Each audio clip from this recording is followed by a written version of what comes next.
Hi coaches, in this edition of The Breakdown, I'm going to discuss one of the things I see happen all too often when I watch coaches coach.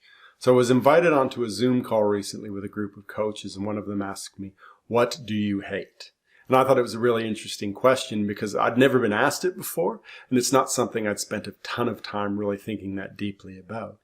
Now, hate's probably a strong word, but I do see a lot of the same issues pop up when I watch coaches coach. So I thought I'd discuss some of those issues with you. Now, a big one for me is reactive coaching.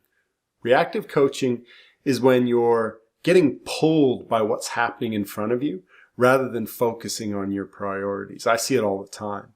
I remember working with a team, and they were spent a good chunk of their review session prior to practice talking about making defensive rebounds a priority. So practice started, they talked about defensive rebounds, great. Then all of a sudden, the team started having issues with some of the moves that they were running, and the coach started zeroing in on those, and defensive rebounds never got mentioned again. Now, this situation isn't unique. A lot of coaches get sucked in by what's happening.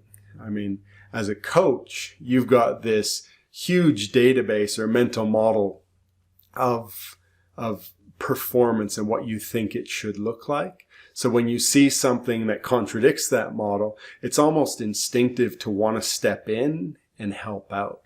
But one of the big challenges for you is to try and come up with mechanisms that help break that habit so that when you see something happen, you file it away rather than acting on it right away. So for example, things you can do is consciously keeping track of what you say or how often you can say something during particular parts of practice can be a small but effective way to increase your awareness about what you're actually saying. Another thing is reinforcing that particular aspect of performance that is your priority at relevant moments during the practice can be a great way to remind not only your athletes about what your priorities are, but also reminding yourself about what you want to be doing. If you've got tactics that you use as a coach, share them with us so that we can all learn from you.